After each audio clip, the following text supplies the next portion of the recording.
Мұхиттың ортасында тікұшақпен құтқару тобы бар 3 моторлы қайық апаты орнына жақындайды. NASA капсуласы апатқа ұшырап, астронавт Сэмді құтқару керек болып шығады. Олар оны қайыққа салып, тез арада ауруханаға жеткізеді. Біраз уақыттан кейін Сэм басын айналумен оянады. Бөлмені қарағанда науадағы қаламсаптың ауада қалқып тұрғанын көріп, таңғалады. Оған қолын созғалы жатыр, бірақ бөлмеге кірген адамдар оны алаңдатады. Қайта қарағанда қаламсап науада жатыр. Сэм құсып, дәрігерлер мұның қалыпты екенін айтады. Олар оның психикалық денсаулығын тексеру үшін бірнеше сұрақ қояды. Ол қаламсап туралы айтады. Дәрігерлер антигравитациялық галлюцинациялардың да қалыпты екенін түсіндіреді. Сэмнің қолы ісіп кеткен, бірақ сынбаған, сондықтан ол оны кезінде қолына соққы тиген болуы мүмкін. Олар не болғанын білгісі келіп, Сэм өз оқиғасын баяндайды.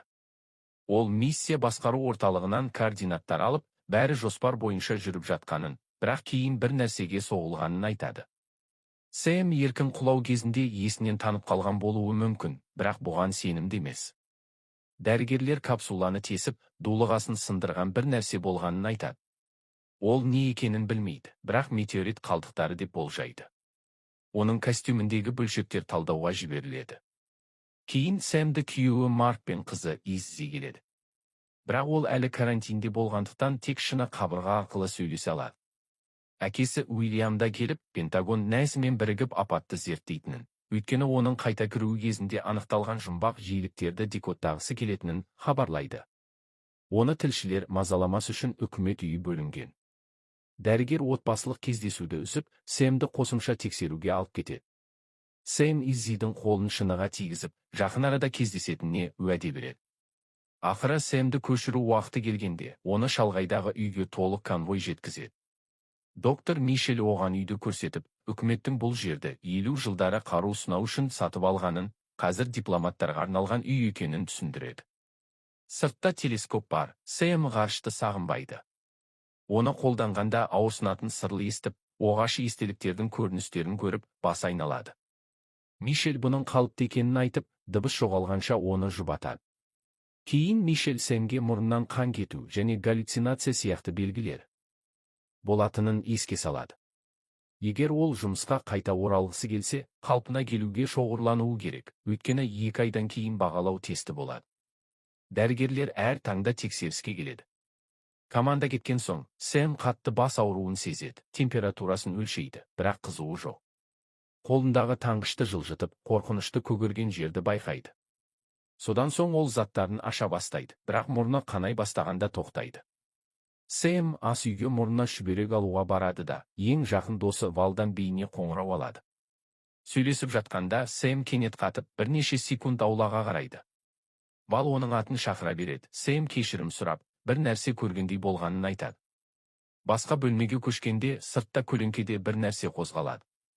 Чат жалғасады. Вал Сэмге белгілерін азайтып айтуға кеңес береді. Сонда тезірек жұмысқа оралады. Бейне қоңырау аяқталған соң үйдегі жарықтар жыпылықтай бастайды. Басқа бөлмеден қатты шу естіледі. Сэм тексеруге барады да, еденнің лай мен жаңбыр суына толғанын, орындықтың құлағанын, аула есігінің ашық екенін көреді. Сэм телескопты қолдану үшін сыртқа шығады. Орманды қарап, көлеңкеде қозғалған нәрсені байқайды, бірақ ол тез жоғалады. Естелікпен ол орманға барып қозғалған жерге тас лақтырады, бірақ жұмбақ тіршілік иесінің енді үйдің төбесінде екенін түсінбейді. Кенет сырыл дыбысын естіп, жарықтар мен қараңғы апат орнында жүрген адамдардың көріністерін көреді. Келесі таңда Сэм оянып, таңғыш тақпағанын түсінеді. Көгерген жері таралып жатқанын байқайды. Таңғы ас дайындап жатқанда үстел үстінде қалқып тұрған жұмыртқаны көріп таңғалады. Оны түртіп, ауада тербелгенін көреді. Ұстағанда және жібергенде ол қалқи береді. Бірақ медициналық топ келгенде жұмыртқа құлап, үстелде сынып қалады. Таңды Сэм ондаған сынақтан өтумен өткізеді. Жаттығу кезінде аяғында кенет ауырсыну сезіп, бұл жай ғана құрысу деп мәлімдейді. Сынақтар аяқталған соң, Сэм денесіндегі ауырған жерлерге мұз қойып жатады. Мишель сынақтардың қарқындылығы үшін кешірім сұрайды, бірақ жиналған деректер ғарыш бағдарламасына өте пайдалы екенін уәде етеді. Ол Сэмнен басқа белгілер болды ма деп сұрайды. Сэм бәрі жақсы деп өтірік айтады. Медициналық топ кеткен соң, Сэм Маркқа қоңырау шалып, қалпына келген соң отбасылық саяхатқа барғысы келетінін айтады. Марк бұл жаман идея деп санайды, өйткені Иззи олардың ажырасуы мүмкін болса, бірге көруі керек емес деп есептейді. Сэм ренжіп, олар әлі мәселені шешіп жатқанын, бірақ Марк оны жоғалтып ала жаздағандарын, оның айлар бойы жаттығуда болғанын, ғарышта болғанын, және мүмкіндік болса, тағы миссияға кететінін айтады. Үмітсіз Сэм олардың өзі үшін маңызды екенін, Иззидің өзінде болмаған отбасын алуын қалайтынын айтады. Иззидің асырап алынғаны, ерлі зайыптылардың балалы бола алмағаны ашылады, бірақ Марк бұл олар күткен тыныштықты әкелмеді деп есептейді. Иззи сөзді бөліп, отбасы мен аспандағы ғарыш адамдарының суретін көрсетеді. Кейін Сэм орманда серуендеп, қайтадан ауырсынатын дыбысты естіп, түтінді жерде іздеу тобының көріністері миын толтырады. Дыбыс тоқтағанда Сэм төмен қарап, жапырақтар астындағы кабельді тауып таңғалады. Ол кабельді ұстанып, ішінде жарығы бар тасты табады. Оны көтергенде тас жалған екенін, астында камера барын растайды. Алаңдаған Сэм тағы бір кабельді іздеп, екінші жалған тастағы камераны табады. Қайтып келе жатқанда ағаш тамырына шалынып басын соғады. Сэм төсегінде қатты бас ауруымен оянады. Шашын ұстағанда қан табады. Сол сәтте сыртта біреуді байқап, бөлмеге кірген ер адамнан шошып кетеді. Ол Сэмді сыртта ауыр жарақатпен тапқанын, сондықтан ішке әкелгенін айтады. Сэм олардың кім екенін сұрағанда Уильямның келгенін біледі. Ол үй бос екенін көріп, іздеу тобын шақырғанын, Сэмді демалмағаны үшін сөгіп түсіндіреді. Сэм камералар туралы сұрайды. Уильям нәзіға үйдің барлық мәліметтерін айтпағанын, Сэмнің сонша алысқа баруын күтпегенін ашады. Содан соң оны төменге алып барып, жиһаздың артында жасырылған құпия аумақты ашады. Бұл қауіпсіз үй екенін растайды. Олар тағы бір баспалдақпен түсіп, маңызды адамдарға уақытша жасырынуға арналған үй екенін айтады. Соңғы есік ашылғанда көптеген тұрғын бөлмелері бар үлкен аумаққа кіреді. Артқы бөлме өз қуат көзімен жұмыс істейтін орталық жүйе. Уильям компьютерді қосып, үйді қоршап тұрған ондаған қауіпсіздік камераларын көрсетеді. Төтенше жағдайда ғимарат адамзатқа белгілі ең қатты материалдардың 3 қабатымен жабылады. Сондай-ақ қорғаныс жүйесі бар, бірақ Уильям Сэмге оның қажет болмайтынына күмәнданады. Олар кеткен соң экрандар ақау шығара бастайды. Уильям кеткеннен кейін, Сэм қолының күйін тексеріп, көгерген жерінің қолына тарағанын байқайды. Ол суретке түсіріп, Валға жібереді, содан соң дәрісін алады. Вал көгерген жерге мұз қою керек, бәрі жақсы болады деп жауап береді. Кешке Сэм сырттағы джакузиде демалады, желі қатты соғады. Кенет жел тоқтап, орманда оғаш дыбыстары естіледі. Бір секундтан кейін жел қайта соғады. Алаңдаған Сэм үйге кіріп, Маркқа қоңырау шалады, бірақ дауыстық поштаға түседі. Сол сәтте жарықтар жыпылықтайды. Сэм фонары алып, балконға шығады, бірақ ештеңе көрмейді. Ішке қайтып, жарықтар сөніп, есікте жұмбақ құбыжық пайда болады. Сэм не көргенін түсінуге 1 минут кетеді. Қайта тексергенде құбыжық жоғалады.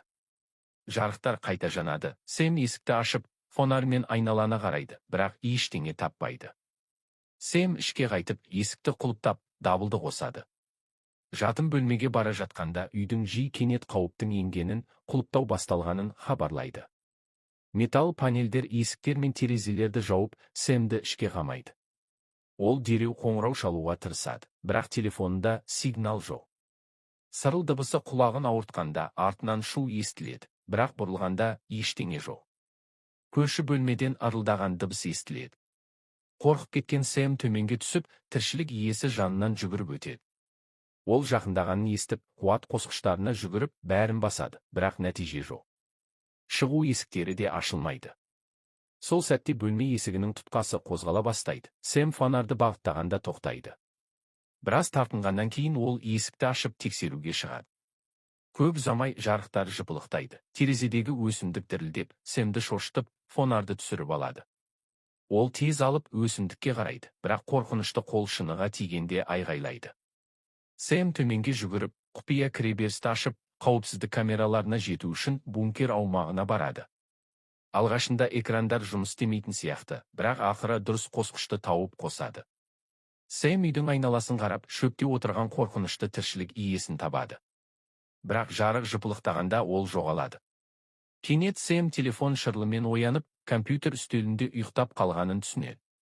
Ол жоғарыға жүгіріп, Уильям мен оның командасын табады, генераторда ақау бар екенін айтады. Уильям кейбір өшірулерді анықтағанын растап, адамдарын жұмысқа жібереді. Сэм үйге бір нәрсе кірді деп айтады. Уильям қауіпсіздік жазбаларын тексеретінін уәде етеді. Кейін сынақтар басталады. Мишель көгерген жерді қарап, оның қалыпты емес екенін мойындап, рентгенге жазылады. Кейін Марк пен Иззи Сэмді көруге келеді. Уильям немересімен уақыт өткізгенде, Марк пен Сэм орманға жеке сөйлесуге барады. Сэм бұл дүниеден емес тіршілік иесін көргенін, миссиясы ғарышқа сигналдар тарату болғандықтан, қону кезінде бөтен тіршілік иесін алып келген болуы мүмкін деп ойлайды. Марк жауап берместен Иззи сөзді бөледі. Содан соң Уильям мен Сэм қауіпсіздік камераларын тексереді. Сэм құбыжықты көрген уақытта экрандар ақау шығарады, бірақ шөпте құбыжықтар жоқ. Уильям оның стресстен бір нәрселерді көріп жатқанын ойлап, демалуды еске салады. Уильям жоғарыға кеткен соң, Сэм компьютерге үйді сканерлетеді. Ол 9 адамды анықтайды. Бұл оның отбасы мен Уильямның командасына сәйкес келеді. Иззи мен ата-анасы орманда серуендеп, Марк шынайы сүйіспеншілік көрсетеді. Кенет оғаш дыбысы естіледі. Иззи жоғалып кетеді. Олар үрейленіп іздей бастайды. Иззи артында өлі қоңыз ұстап пайда болып, оларды шошытады.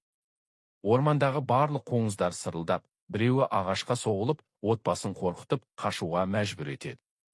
Дыбыстар күшейіп, мыңдаған қоңыз орманнан ұшып шығады.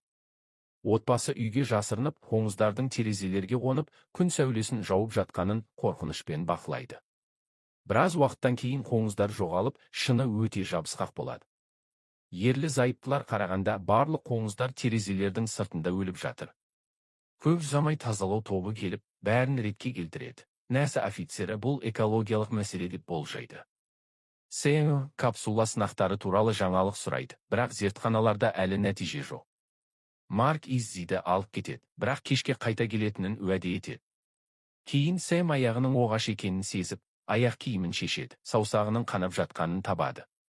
Ваннаға жүгіріп, шұлығын шешіп, саусағын жуады, бірақ мұқият қарағанда жараның аяғына дейін жеткенін көреді. Саусағын ұстағанда тырнағы түсіп, ол айғайлайды. Аяғын таңған соң, Сэм көгерген қолына мұз қояды. Жарықтар жыпылықтай бастайды. Ол қорқып, артқы есікке үстел итеріп қояды. Интернеттен оғаш қоңыз оқиғаларын іздеп, геомагниттік бұзылулардың себеп болуы мүмкін екенін, кейбіреулердің оның ло көріністерімен ұрлаумен байланыстыратынын біледі. Мақаладағы суреттерде оның көгерген жеріне ұқсас тіршілік иелері мен адамдар бар. Арқасында бір нәрсе сезіп, ваннаға жүгіріп, айнаға қарағанда көгерген жері иық сүйегіне тарағанын табады. Жарықтар қайта жыпылықтайды. Сэм дабылды қосып төменге жүгіреді. Басқа бөлмелерден оғаш дыбыстары естіледі. Сол сәтте Марк қоңырау шалып, келе жатқанын хабарлайды. Сэм одан жақсы ана болғанын сұрайды. Бұл Маркты шатастырады.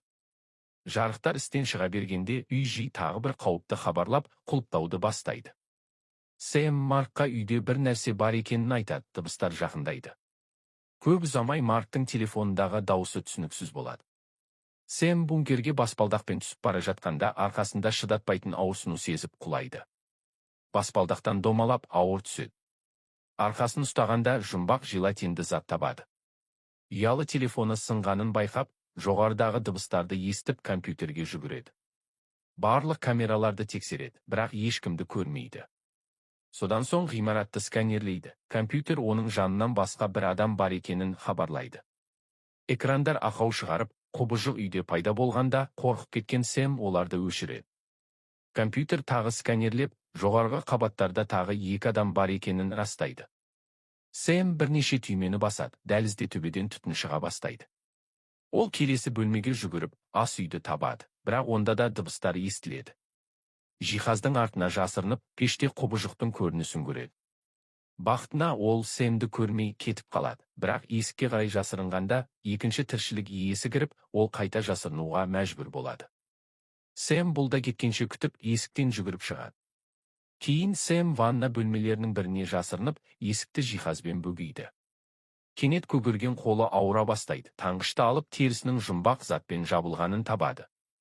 Тіршілік иелері есікті соғып жатыр. Сэм душқа жасырынады, олар кіріп келеді. Желдеткішті байқап, қақпағын теуіп, қабырғалар арасында жүруге мүмкіндік беретін панельді ашады. Сыртта Марк пен Иззи келіп, ғимараттың құлыптаулы екенін байқайды. Марк Сэмге қоңырау шалуға тырысады, бірақ нәтиже болмайды, сондықтан тексеруге шығады. Иззи жақын жерде бір нәрсені көріп, өз бетінше жүгіріп кетеді. Марк оны еріп, орманда жарыққа нұсқаған Иззиді табады. Сэм дәлізге қайтып, баспалдаққа шығады, бірақ қобыжы оның аяғын ұстап, құлатып жібереді. Біраз күрестен кейін, ол оның табанын теуіп, жалғастырады. Сэм қабырғалар арасындағы басқа кеңістікке жасырынып, жаралары жарқын жанып тұрады. Ақыры баспалдақ тауып, ормандағы люк арқылы шығады. Ағаштар арасында жүгіргенде жаралары одан сайын жанып, қобыжықтардың дыбысын естиді, бірақ отбасының іздегенін естімейді. Үйдің жанындағы жолда Уильям қарулы адамдар тобымен келеді. Ол оларға өте ақылды нәрсемен бетпе-бет келетінін еске салып жібереді. Сарбаздар үйдің қалған бөлігін іздегенде, Уильям бункерге барып шатасуды табады. Орманда Сэм жерге құлап, қобыжықтардың жақындағанын естіп, рахым сұрайды. Кенет бір тіршілік иесі оның иегін көтеріп, мейірімді көздермен қарап, өз тілінде түсіне алама деп сұрайды. Сэм әр сөзді түсінгеніне таң қалады. Көбірек тіршілік иелері пайда болғанда біріншісі оны сағынғанын айтады. Олардың кім екенін сұрағанда, тіршілік иесі олардың оның отбасы екенін айтады. Сэм әлі шатасқанда, тіршілік иесі оның маңдайын тигізіп, еске түсіруді сұрайды. Ерте көріністер Сэмнің миында анық болады. Ол бөтен планеталық екен, оның отбасы көп жыл бұрын жерге құлаған. Уильям бастаған сарбаздар тобы оларды ұстауға тырысқан, сондықтан бөтен планеталықтар тез қашқан. Шатасуда Сэм басқалардан бөлініп денесін камуфляждау үшін құрылғы қолданған. Уильям оны тапқан кезде, ол кішкентай бала сияқты көрінген, сол күні ол оны асырап алған. Оның бөтен отбасы оны іздеуді тоқтатпаған, камуфляждың бірнеше жылдан кейін өлетінін біліп, оның капсуласын тескен олар болған. Қазіргі уақытта Марк пен Иззи Сэмді бөтен планеталықтар қоршап тұрғанын табады. Иззи анасының жарқыраған денесінен қорқады. Сэм ешкім оған зиян тигізбейтінін сендіреді. Уильям келіп, оның не екенін әрдайым білгенін растайды. Ол Сэмді астронавт болуға әдейі шабыттандырған, оны осы миссияға приманка ретінде жіберген. Енді ол бөтен планеталықтарды үкімет меншігі ретінде ұстағысы келіп, командасын шақырады. Уильям Сэмге бөтен планеталықтарға берілуді айтуды сұрайды, бірақ ол бас тартады. Ол қаруын шығарғанда, Марк оны жерге құлатып бірнеше рет тұрады. Осы кезде Сэмнің камуфляжы аяқталып, шынайы бөтен формасын ашады. Сарбаздар жақындап келе жатқанда, Марк Сэмге өз қауіпсіздігі үшін кетуді айтады. Иззи қолын көтергенде, Сэм оны табанымен тигізеді, содан соң отбасымен бірге қашады. Сарбаздар жеткенде, бөтен планеталықтар өте жарқын ғарыш кемесімен жерден кетіп жатыр.